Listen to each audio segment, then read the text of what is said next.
okusobola okubanga otutuusizaako entembeera nga bweri mu ggwanga erya Kenya n'okubanga osobodde okutufunira ku bantu ne bongera okutangaaza emitima gyabwe bwe giwulira okuba nti akakiiko k'ebyokulonda tekanaba kufulumya alizaati eziva mu kulonda okwatandikibwako ennaku z'omwezi nga 9 Agusito.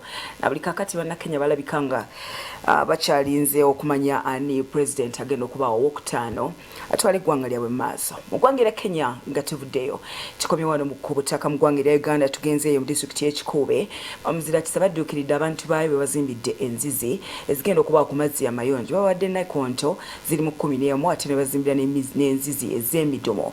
Omubaka owa Buhanguzi East Honorable Wasera Stephen Itaza yawomya omutwe mu kubasakira enzizi zino ezimazeewo obukadde bweza kuno 5 mu 2. Abantu mu district y'Ekikuube ababadde batawankana n'amazzi amayonjo basagambiza bwe babasimidde enzizi eza Nayikondo 11.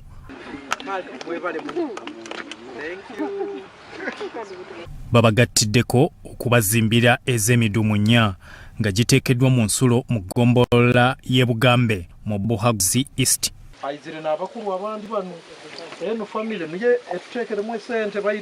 Ebyalo okuli Kigangama, Kyakabaale, Kyarubanga, Katanga ne Rwemitonga bye biganyuddwa ab'ekisa bwe babikwatiddeko.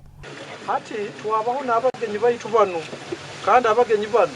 Omubaka wa Buhanguzi East Asera Stephen Itaza yawomya omutwe mu kubasakira enzizi zino okuva mu b'ekisa abataddemu obukadde 5 n'ekitundu.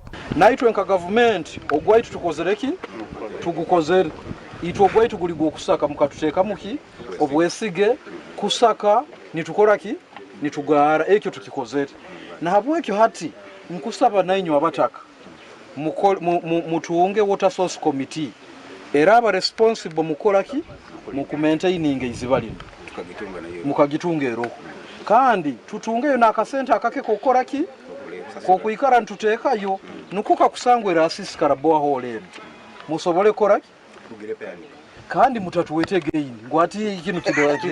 Peter Banula Sentebe wa RC y'okutaano Ekikuube aguddewo ezimu ku nzizi zino nakubiriza abantu okuzeeyuna olw'amazzi gaza amayonjo. Amaizi gano gajja kutuyamba mwina kimanya ngu Kikuube twine kizibu ky'amaani muno amaizi nabwe kitukuba tutunzire kintu kino kubasaba mukirinde kurungi kandi nja kusaba najuza komiti na komitira wakwendinga komiti ebinaka binukura bikucheka mu bisense n'enkogoto. Ssentebe w'ekyalo Kigangama Amanya Moses n'abatuuze abalala basimye enkate bakubiddwa bwe babawadde enzizi. Nkekyali kimazire emyaka ndagamba ekuruga enyuma okuyonda tutaka tunaga amaizi gona mu kyalo kyaitu. Tumazire emyaka gona tusagika gavumenti ene nyakuroho kandi tutaaga n'ibula lya amaizi. Amaizi twikaye ntunywa gabiri amaizi mabi muno gonda ko tusaganywa kandi usana kutaga naba twikaye ntugumizira ntuganywa kandi tuganaba. Twikaye ntibona muno na amaizi ntunywa amaizi agali gachafu kyonka hati tukunywa amaizi agali mayonjo. Turubata tutoza amaizi amayonjo ag'okunywa tutagafuna baitu kyonka hati tufunira amaizi amayonjo ag'okunywa garungi muno. Nywa amaizi gatali garungi amaizi go mu bidiba amaizi ga bisaru kukimbinyo tuhangana yatuomeza baitu ruhanga tukusima mukama ruhanga ona bonekanye wa akura byomezi mu kyaro kino kandi mazima right endwale ziri ayikuru muno miso ya typhoid malaria wa amaizi gatali garungi mu byaro sono sanga buli wuke kufuna complaint za abana barwaire.